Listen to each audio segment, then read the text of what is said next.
This is a show about getting spooked for fun, and neither one of the hosts are associated with the attractions discussed in any way, except for those skeletons in Devin's closet. Some topics may go from ghoulish to ghastly, so viewer discretion is advised. Welcome to the Great American Scream.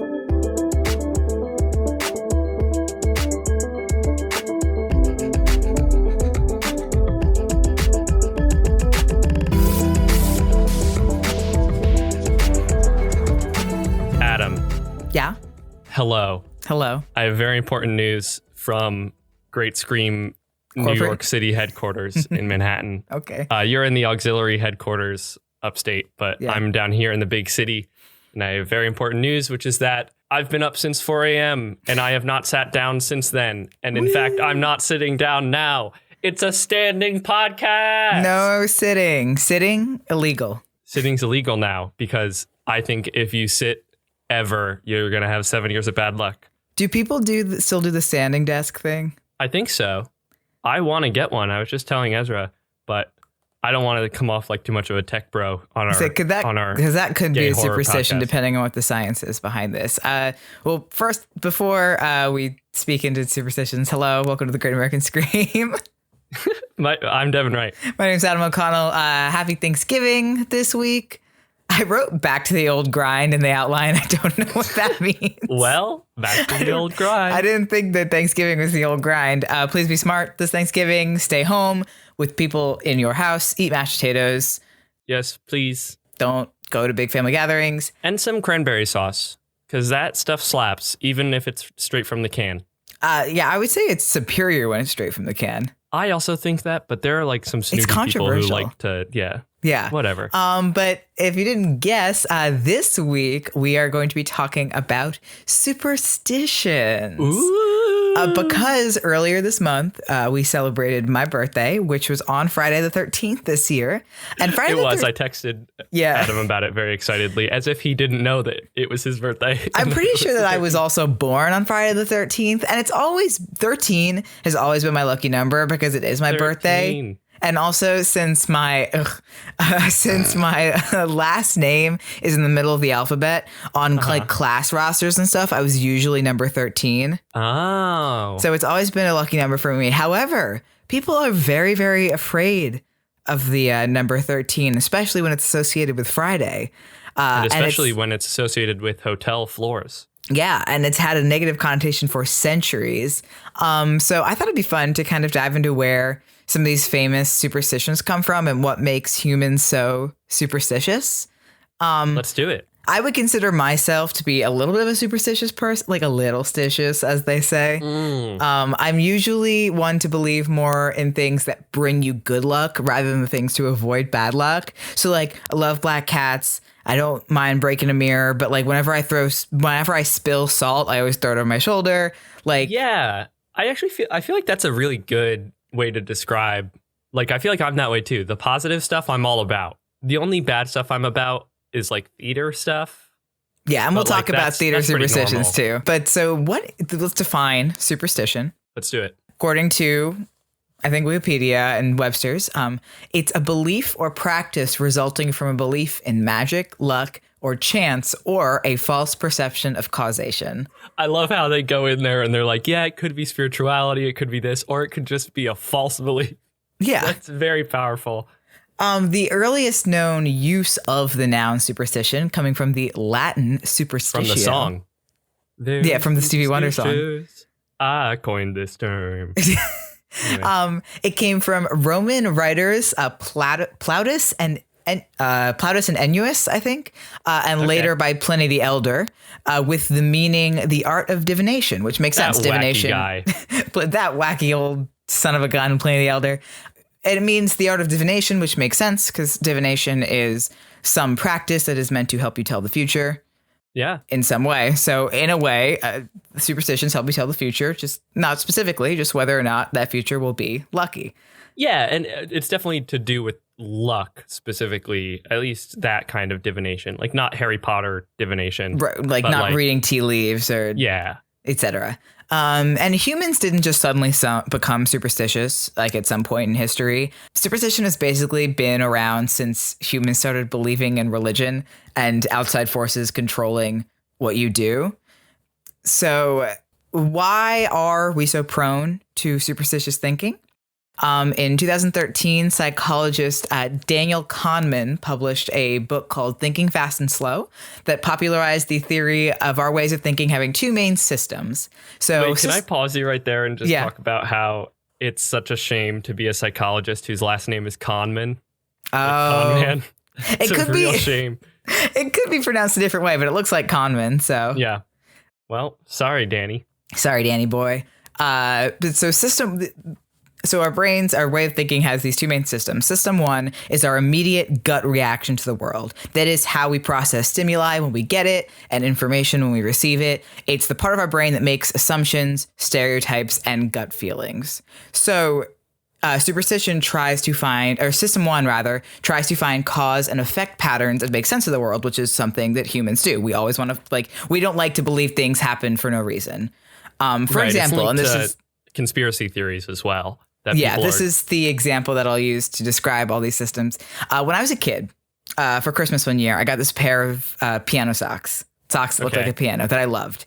And the first time I wore them, I went out bowling and I bowled really good. And anyone who knows me will tell you that not only do I hate bowling, but I'm just horrendous at it. I do believe that I have asked you to go bowling and you have said you hated bowling. I hate bowling. I'll go if the main activity isn't bowling. Like if we're hanging out, if bowling is incidental, I'll go. But anyway, I'm a terrible bowler and I don't like it.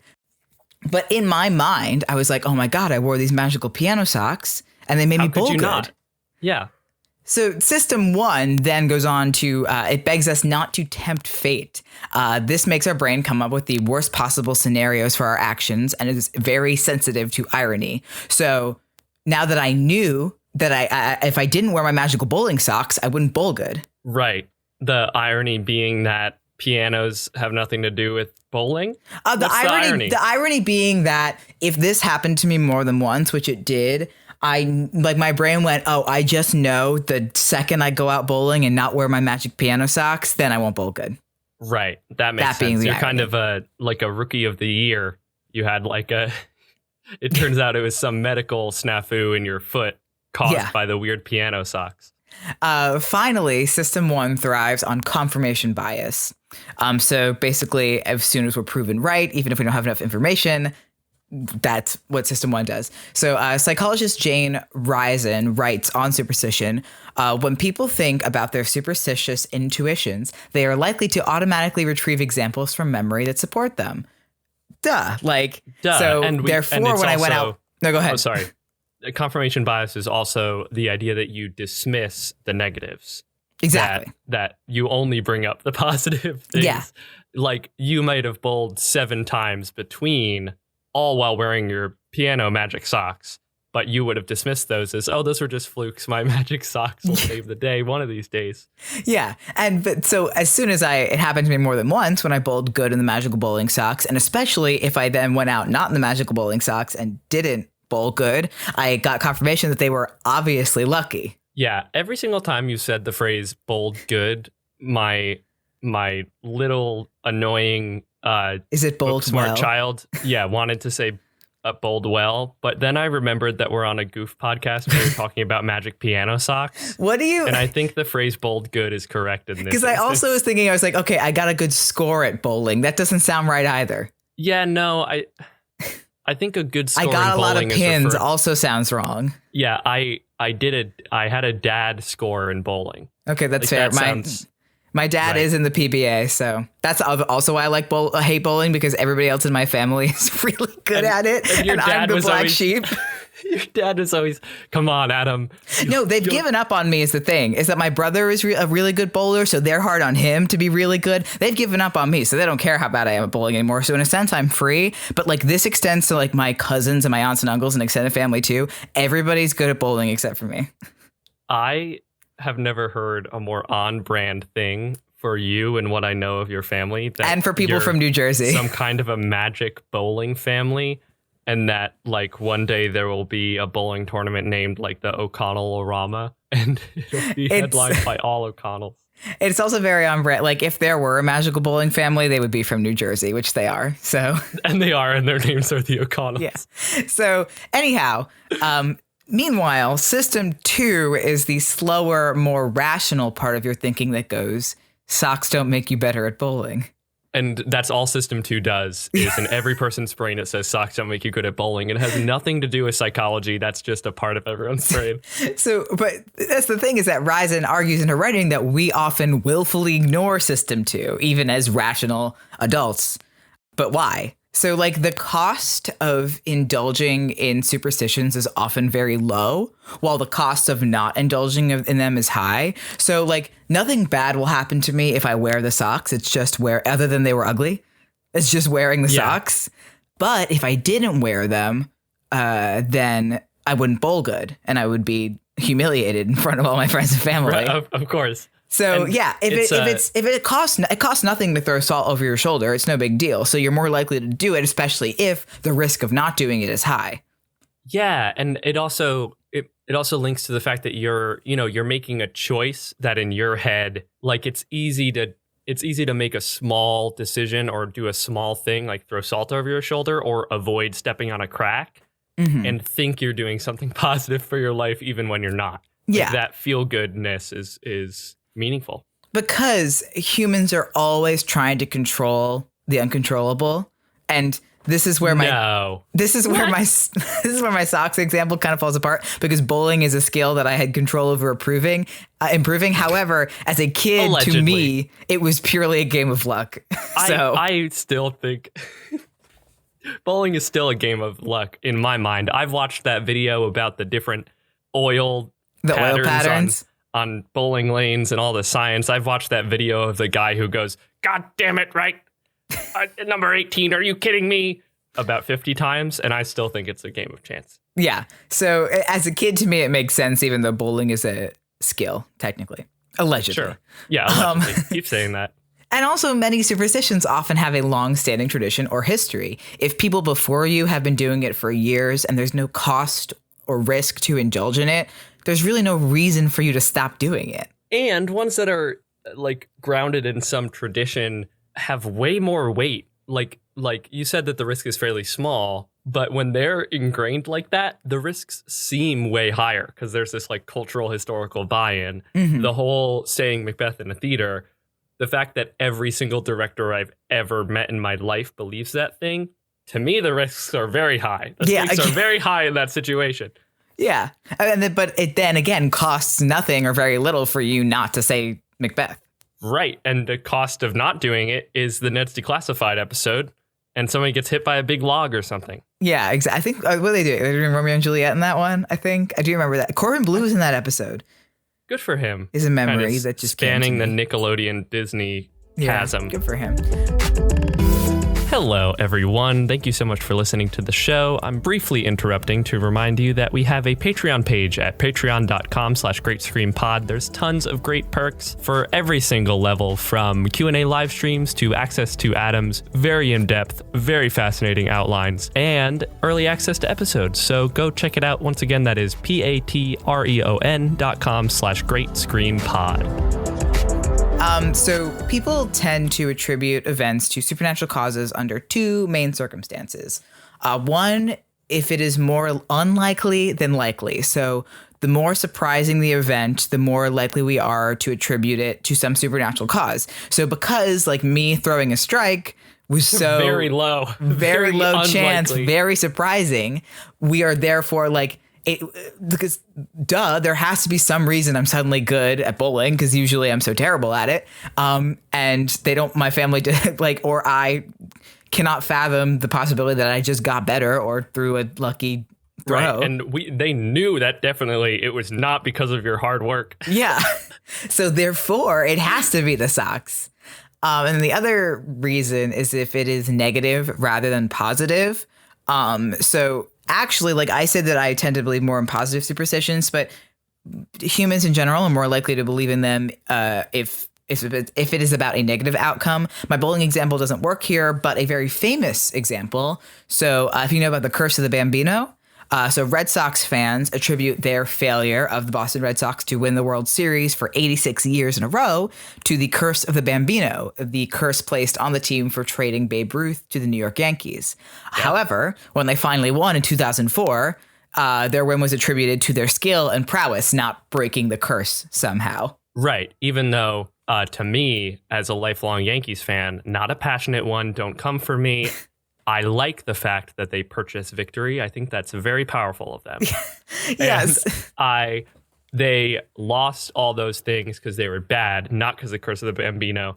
And they only won in 2004 because I think the pitcher was wearing magic socks that looked like pianos. Yeah. So like in general, humans are much more likely to say that they failed something or something bad happened because of superstition. And then when something good happens, it's obviously because they are just so excellent at whatever it is that they're doing. Right, of course. And I think that I mentioned conspiracy theories before, and I've done a lot of research about conspiracy theories over the past year or so because it's pretty relevant. So I do want to link it here because these things are definitely linked, that these really unlikely and normally negative things, it's very hard for us as human beings to accept that they had almost meaningless causes, or to us, small causes. So things like the JFK assassination are so big and so negative and changed the course of world history that it's hard for us to believe that it wasn't a big conspiracy theory. The same thing goes for stuff like QAnon, where the world sucks and it's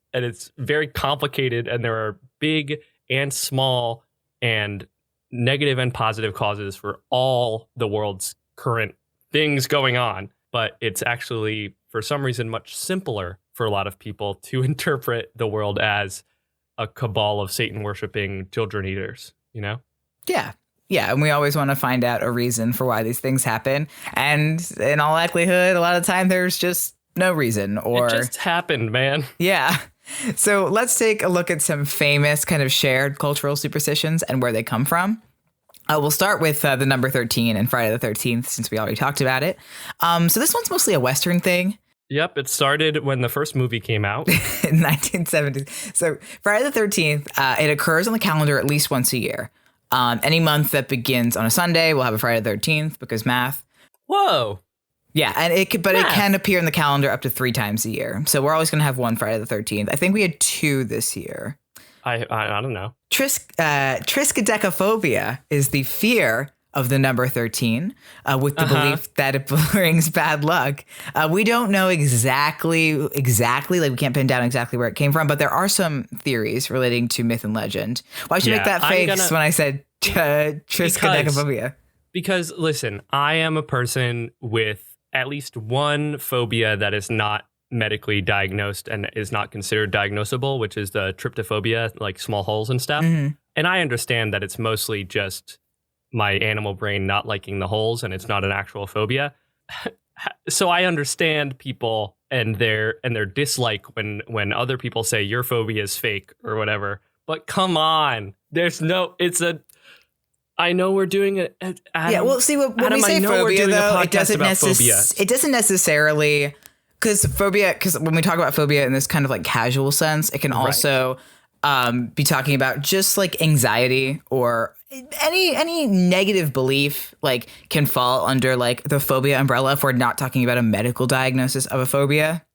Yeah, and there's something like, to me, another thing I have is like a very slight hemophobia, that like certain things with blood, and we talked about this on splatter films, do have an effect on me. And like, so I get when people get into an elevator, they don't want to go to the floor on 13, but like, that just means you're superstitious. Like, it should be, you're just superstitious. We can put everybody into a big Venn diagram that just says superstitious. There doesn't need to be a smaller circle that says specifically afraid of the number 13. Well, so the origins of it, according to historian Donald Dosey, superstitions around the number 13 originate from a Norse myth about 12 gods having a dinner party in Valhalla. The trickster god Loki arrived uninvited and became that huckster. Yeah, and became the 13th guest and arranged for Balder to be shot with an arrow. Balder died and the whole earth became dark. Therefore, 13 was considered to be unlucky in Norse mythology because Loki arrived as the uninvited 13th guest. And that's why in my family, whenever the 13th person sits down at the table, the first one to sit down has to take out a gun and shoot them in the chest.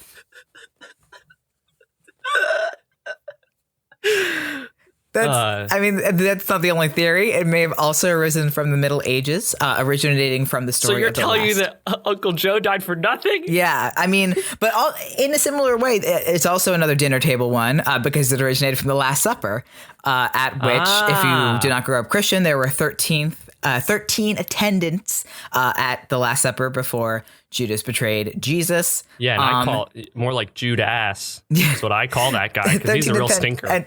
It was located at the 13th of, I want to say Nissan, but I don't think it is. Yeah, it's a Nissan Moundy Thursday, which is also what the downtown Joe Moundy. I don't know why I'm using Joe. Joe Moundy, he has his Nissan place down the road, and he has his special Nissan Moundy Thursdays where you can get up to $2,000 off the down payment, and you get 3% APR for 18 months. Yeah. So thank you to Nissan Moundy and Moundy Joe for sponsoring this episode of the Great American Scream.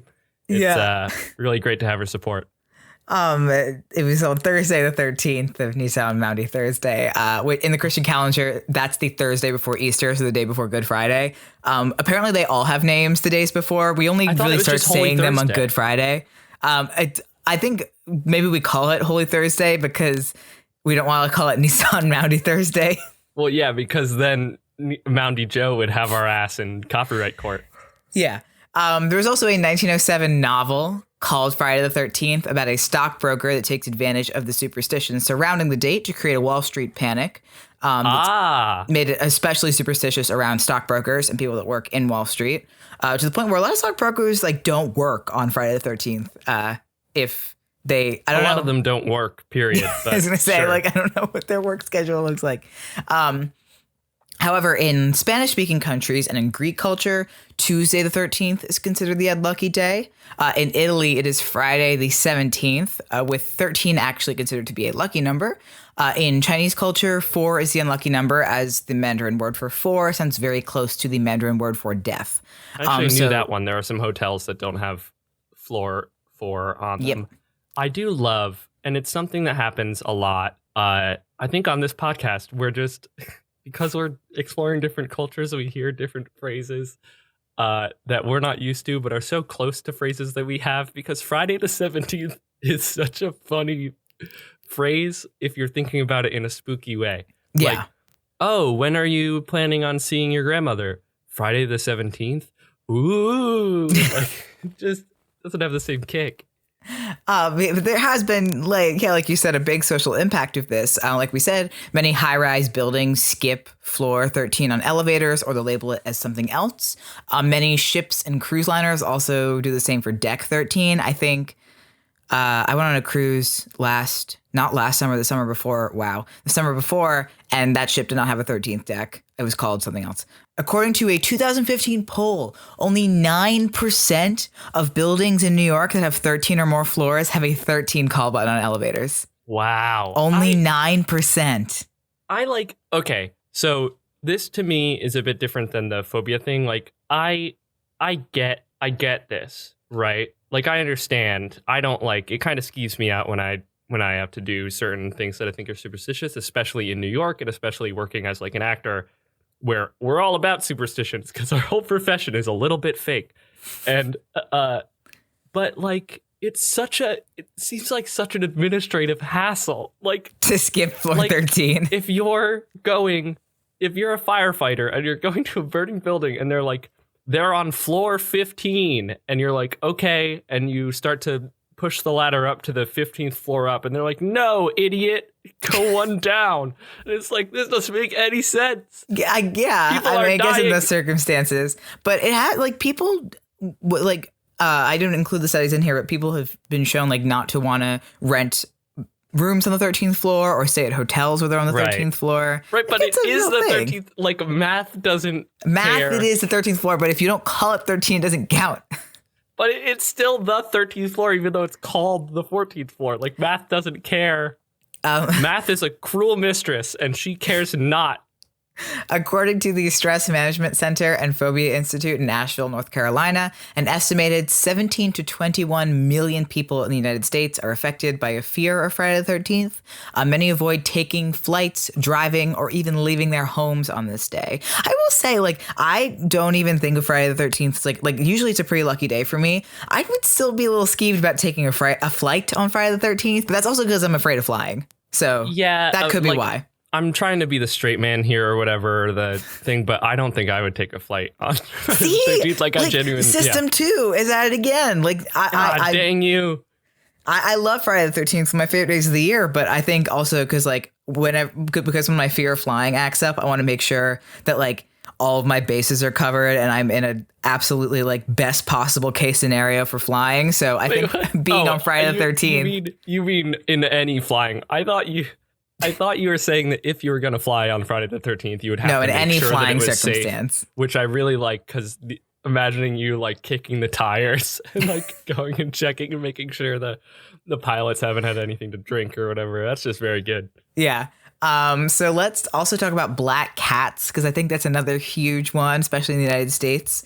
Black cats in general are considered unlucky, although it's mostly the idea of a black cat crossing your path, often specifically cited as as bringing bad luck.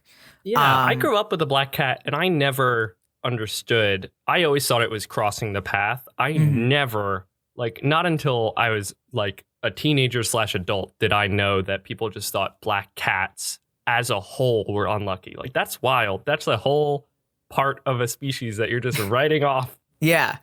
In Celtic and Scottish mythology, cats were sacred. But in Scottish mythology specifically, a black cat arriving at your new home signified prosperity and health. So this is English propaganda. Well, yes, because the association of black cats being bad luck is because they were thought to be familiars of witches or shape-shifting witches themselves, which really started when the Pilgrims arrived at Plymouth Rock. And with that, bam, I've made a connection to Thanksgiving this week. I didn't think that we could. I didn't think that we would be able to involve Thanksgiving in this week's episode, but I did it. But also, those dang Pilgrims, they caused so much trouble. They did. It's really bad. We shouldn't have done that.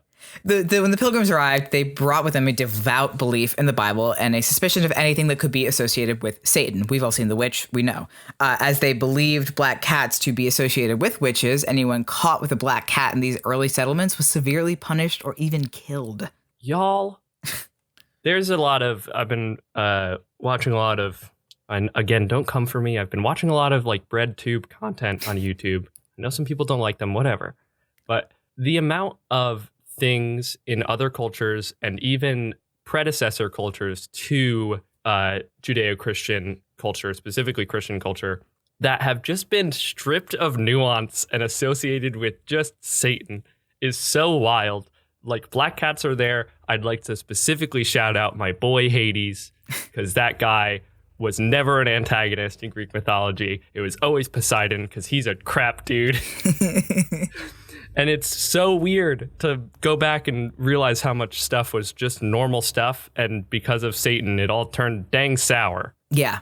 And as a result of this suspicion, which has kind of like been still relevant to today, black cats are actually way less likely to be adopted from shelters than cats of other colors. Some shelters even have to suspend the adoption of black cats around Halloween out of fear they'll be used in mischief night tomfoolery or abandoned after the holiday is over. However, this is a cool fact I found while I was researching. The release of Black Panther in 2018 was followed by an increase in black cat adoptions from shelters, as people, when they went to go adopt a cat, were inspired to adopt them and name them after characters in the movie. Oh, that's neat. I know. I like that a lot. So if you are considering adopting a cat, consider a black cat. I hear they're really lovely. Yeah. And sometimes they turn brown in the sun, which is cool. Consider a black cat and consider an older cat. A lot of older cats get abandoned and they need a place to be older. And best part about getting an old cat is that a lot of places will not let you adopt a kitten unless you adopt a pair or you already have a cat. So, life hack, adopt an older cat, make sure the cat is very happy and healthy in your home, and then you get to adopt one kitten and then you don't have to deal with 2 kittens at once. You only have to deal with 1 kitten. Then the cycle, the cat singularity is achieved, and you just can continue the cycle. When that kitten gets old, you adopt another kitten. To always have 2 black cats in the house, always 10 years apart in age. So I want to finish this off with theater superstitions, because this is kind of in mine and Devin's wheelhouse, because the theater is an insanely superstitious place. Yeah, because it's all fake. Because it's all fake, and boy howdy, are there a lot of theater superstitions. Like, I didn't even cover all of them. Like, I didn't talk about not wearing green in your dressing room. That's a big one. Or having green in your dressing room. But like Devin mentioned Macbeth, so we'll start with that. / the Scottish play, because Shakespeare's Macbeth is supposed to be cursed, and it's bad luck to speak the play's name in a theater. You are supposed to refer to it as the Scottish play unless you are performing it, or else bad things will befall your production. Now, I believe if you're referring to the character, it's fine, but... Right, people differ, and there are some places that will make you call him like Mac and Lady M, and... There's also, like, we were talking about the association with witches, and what Shakespeare play has the most prominent witches. This one. Yeah. So maybe that's why we do the probably one thing. Of the places. Yeah, that's probably one of the places that it comes from. The other kind of reason why people may think this, and it's also English propaganda. Because it is also English propaganda. Was a real Scottish king who was actually not that bad, and he ruled like safely and prosperously for like 30 years, and then Malcolm or Duncan or whoever the hell succeeded him. So this is all English propaganda, and it's all bad. Scottish independence.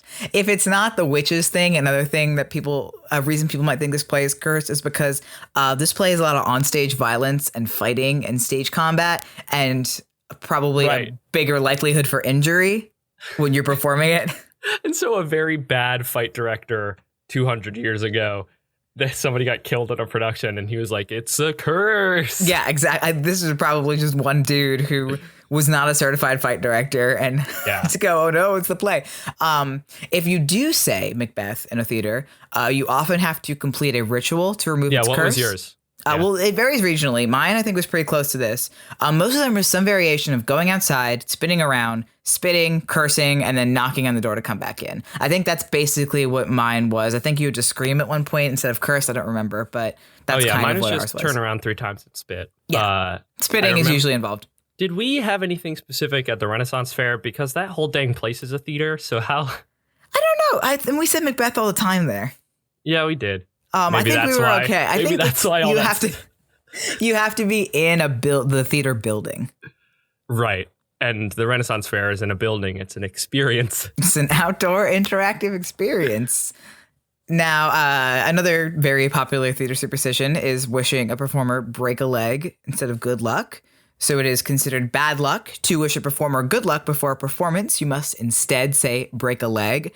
Now, there's a lot of exciting origin stories from this one. The real reason is not as kind of like whimsical and fun. It probably comes from a Yiddish German phrase that came into American speech when Jewish immigrants started entering the American entertainment industry after the First World War, which is still cool, but it's not actually that's the coolest one. Yeah, it's not as whimsical as some of the other ones are. Just like cool and neat and cool. Anyway. The other one that I hear a lot that is less likely but still possible is that it comes from the leg line, or the often invisible but sometimes marked line that separates on stage from off stage in the wings of a theater. So back in the days of vaudeville variety shows, producers would book hundreds of acts a night with the full knowledge that not all of them would go on. It was just kind of like, if the audience liked you got to keep performing. If they started booing you were done. So tons of acts were booked every night, and with no guarantee they'd go on and get paid. So if you were a performer and you broke the leg line, so you passed over the leg line on stage, you got paid no matter how long you performed for. So they would wish each other to break a leg, therefore meaning that you got paid that night. I don't remember where this came from. It might have been at my high school, but our story was that you wanted the performance to go so well that you got called back out for an encore, and you break a leg from bowing so hard, or that you have passed the leg line so much that you physically break the leg, like the curtain. Got it. Which one of our performances for Mary Poppins, which is probably our high school's like most successful production, of the past 10 years. The sets were giant rolling sets of the bedroom and the rooftop and stuff. And during the finale, we were pushing the rooftop back behind backstage, and we broke one of the legs, and we were like, we broke a leg. We did it. Mazel. Like, there's also another one that says in the early days of theater, and by like early days, I mean of modern theater, it's like the early 1900s, understudies would wish that the main players would break a leg as a wish of good luck, because then that meant they got to go on. Yeah. But it's most likely that Yiddish German phrase. Yeah. And now we just say break legs, which I like, because then it does conjure an image of you like walking around the audition room bashing legs in. Yeah. Professional dancers wish each other luck by saying merde, which is shit in French. And sometimes there's also mucha mierda, a lot of shit in Spanish. It's typically, no matter where you go, it's some negative wish or some curse word instead of saying good luck. Which is just very actory. Yes, it is. And finally, I think my favorite theater superstition is that of the ghost light. So the ghost light, it's the superstition that you should always leave one light burning in a theater in order to ward the ghosts away, even when nobody's there, because theaters are very haunted and a totally dark theater will attract ghosts. This is also one is very practical because it's also meant to make sure nobody enters a dark theater alone and trips over seats, props, rigs, etc. So when you finish a show at the end of the night or at the end of a run or whatever, no matter what you packed up, you always leave the one rolling. It's like a lamp on a stick. You always leave that in the middle of the stage so people can see in the dark when they enter the theater the next day, which is lovely. Yeah. One last wild Devin's high school theater story. Okay. We didn't have a ghost light until the end of, I think, actually Mary Poppins, because our director knew that there was a ghost, and his name was Don Romay, and he was if he wasn't the first, he was one of the prior music and theater teachers at our high school. And so she, for a long time, just thought that if she put a ghost light there, that Don would think that he wasn't welcome there anymore. And she was very superstitious about pissing him off. Like, she kept a rug on her window that was his the whole time. Like, it never moved and you couldn't touch the rug. This is kind of the plot of the Phantom of the Opera a little bit. Yeah, kind of. Yeah, but then we figured that Don knew that the ghost light was for other ghosts and not him. Okay, it was Don's ghost light. Yeah. Yeah. That's it. Yeah, that's the end of the superstitions that I want to talk about. Of course, we barely scratched the surface. There are thousands of cultural superstitions out there. I don't know why. I'm laughing really hard because I liked the idea of me just saying that's it and that being the end of the podcast. End of the show. No outro. But no, this has been The Great American Scream. Thank you so much for listening. If you liked this episode or the show in general, please share it on social medias, rate and review it on iTunes, follow us on Spotify. And the best way to spread the word about the show, as always, is to tell a friend about it. If you really, really enjoyed and you have some money to spare, we understand it's hard for a lot of people and getting harder every day. We do have a Patreon at patreon.com/greatscreenpod. There's tons of tiers available with different rewards, including early access to episodes and suggesting episode topics. Actually, next week's episode has been suggested by Patreon patrons. It's going to be a Slender Man special. Woo! So get ready for that. Thank you, patrons. You said tons of tears, and my brain went, yeah, my tears, Devin's tears. The man in the field's tears when you can't see him. Can you pimp our social medias, please? Yeah, you can follow us on Facebook at The Great American Scream or on Twitter and Instagram at Great Scream Pod. Send us your... Are you superstitious? Let us know. Send us your favorite superstitions and maybe some weird ones that you might have. You can tweet at us or post using the hashtag TGAS. And again, if there's something that you want to hear about on the show, feel free to tweet it at us because your suggestion may become the subject of a future episode. Yes, special thank you goes out to Michael Segudo for doing the intro to this podcast, as well as Stevie Viola, who does the intro and outro music. You can check him out on Twitter and YouTube.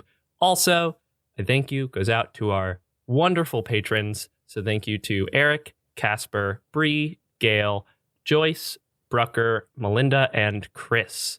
Yeah, and before we go, I want to make sure that since we're getting close to the holiday season, our friends who work in the Orlando theme park industry, still really hard for them. Thousands of them still not back at work or laid off permanently. If you would like to help out, please check out Cast Member Pantry on Facebook. You can donate to them directly if you live in the Orlando area, or you can donate to them on Venmo at Cast Member Pantry. All of their information is on their Facebook page. Please consider giving and helping them out if you can this season, especially as it gets closer to Christmas, because they're the hardest working people in the world, and they deserve some help. Yeah, and a lot of them were not paid enough before, and they deserve not only our help, but the help of many. So I've been Devin Wright. I've been Adam O'Connell. And hopefully you have been spooked. Now go out and turn around 3 times and spit and curse, and then knock on the door. Just do it safely.